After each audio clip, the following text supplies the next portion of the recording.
Today we are going to review the steps to become a citizen. We actually did this the first 2 weeks of school, but we are now starting a unit that is all about being a citizen and what that looks like in the United States.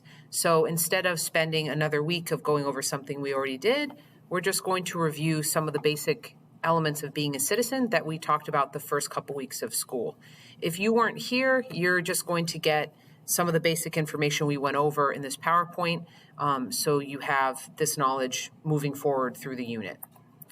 All right, so this is just a review. The first part of the review is what is a citizen?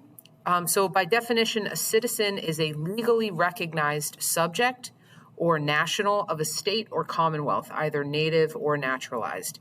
So a citizen, you basically are a legally recognized person that lives in a specific city or a specific state or a specific country. Now, you either were born here, that's what native means, or naturalized, which means you became a citizen. Most people are citizens of the country that they live in, but not everybody. So there are definitely people who live in the United States who are not citizens yet, but most people are citizens of this country.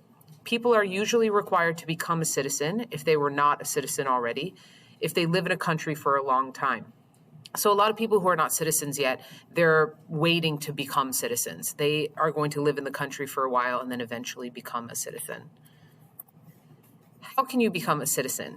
In the United States, you can become a citizen a few ways. One, by being born in the United States, you can become a citizen. If you were born to parents who are citizens, so even if you were born in France, but both of your parents are U.S. citizens, you can become a U.S. citizen, or through a process called naturalization.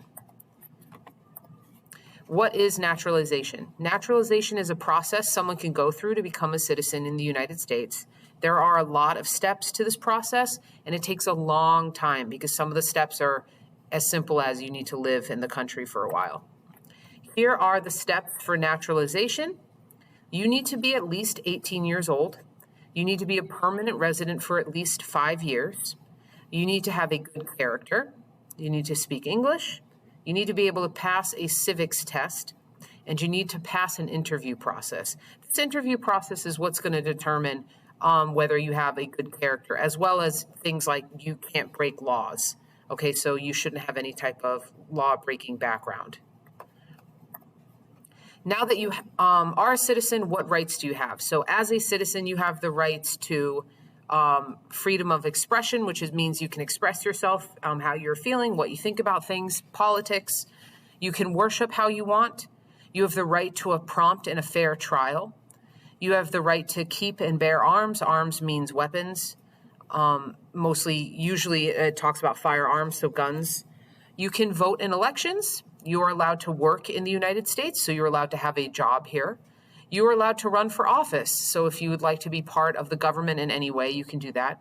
And then you, of course, have the right to life, liberty, and the pursuit of happiness, which we have talked about a lot in the Declaration of Independence. But those are rights that are protected as a citizen. What are your responsibilities? This is what, as a citizen, you are responsible for. So you get rights from the government. You are responsible for defending the U.S. Constitution. You are responsible to stay informed about what is happening in your country. You are responsible to participate in elections. You need to respect and obey all laws. You need to respect the rights and opinions of others. You need to participate in your community in some way. You need to pay your taxes. If you are asked to, you need to serve on a jury. And you might need to defend your country. So you need to make sure that you are ready to do all of that. By being a citizen, these are your responsibilities. How are rights and responsibilities linked? So we did a writing assignment on this a long time ago. In general, all rights and responsibilities are linked to each other.